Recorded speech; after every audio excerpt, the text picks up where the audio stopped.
ఏపీలో అంగన్వాడీలు చేస్తూ ఉన్న ఆందోళన దారి తప్పుతుందని ప్రభుత్వానికి నిఘా వర్గాలు సమాచారం అందించాయి. అంగన్వాడీలు రేపు చేపట్టే చలో విజయవాడ కార్యక్రమం అసాంఘిక రాజకీయ శక్తుల చేతుల్లోకి వెళుతుందని నిఘా వర్గాలు హెచ్చరించాయి. అంగన్వాడీల నీడలో ఉద్రిక్తతలు హింసను ప్రేరేపించేలా కొన్ని శక్తులు ప్లాన్ చేసినట్లుగా తెలుస్తోంది. అప్రమత్తంగా ఉండాలని పోలీసు అధికారులకు నిఘా వర్గాలు అలర్ట్ చేశాయి. అంగన్వాడీలకు సమాచారం ఇచ్చి అప్రమత్తం చేయాలని నిఘా వర్గాలు పోలీసులను ఆదేశించాయి. పూర్తి సమాచారం మా కరెస్పాండెంట్ సతీష్ అందిస్తారు.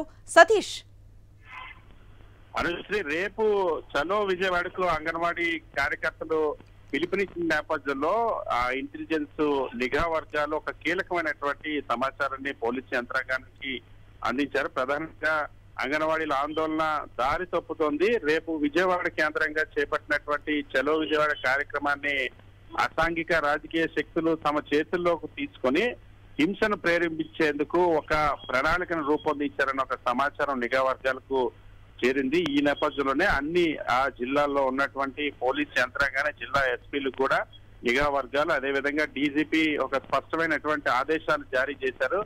ఎక్కడ కూడా ఈ చలో విజయవాడ ఆందోళన పేరుతో హింసకు దారి తీసేటువంటి పరిణామాలు చోటు చేసుకోకుండా ముందుగానే నియంత్రించాలి, సంయమనం పాటించేలాగా ముందుగా ఆందోళన చేస్తున్నటువంటి అంగన్వాడీలను కూడా అవగాహన కల్పించి వాళ్ళ చైతన్యం కల్పించి వాళ్ళ ఆందోళన ముసుగులో కొన్ని రాజకీయ శక్తులు ప్రవేశించి వాళ్ళ ఆందోళన పేరుతో రాష్ట్ర ప్రభుత్వానికి వ్యతిరేకంగా ఒక హింసను ప్రేరేపించాలి, హింసాత్మక ఘటనలు చోటు చేసుకునేలాగా చేయాలన్న ఒక ప్రణాళిక కుట్ర దీని వెనక దాగి ఉందన్న ఒక సమాచారం నేపథ్యంలో రాష్ట్ర ప్రభుత్వం నిఘా యంత్రాంగం కూడా అప్రమత్తమైంది.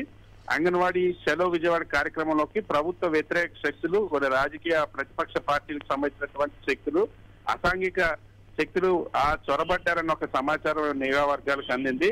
ఎన్నికలకు ముందు ఈ కార్యక్రమాన్ని వేదికగా చేసుకుని హింసకు పాల్పడాలనే ఒక కుట్ర తేగ ఉందన్న ఒక సమాచారం ఈ నేపథ్యంలో అప్రమత్తం చేశాం. దీంతో రేపు జరగబోయేటువంటి చలో విజయవాడకి సంబంధించి అనుమతి లేదని ఇప్పటికే ప్రభుత్వం ప్రకటించింది. ఈ నేపథ్యంలో ముందస్తు చర్యలు కూడా చేపడుతున్నారు. Right, thank you Satish.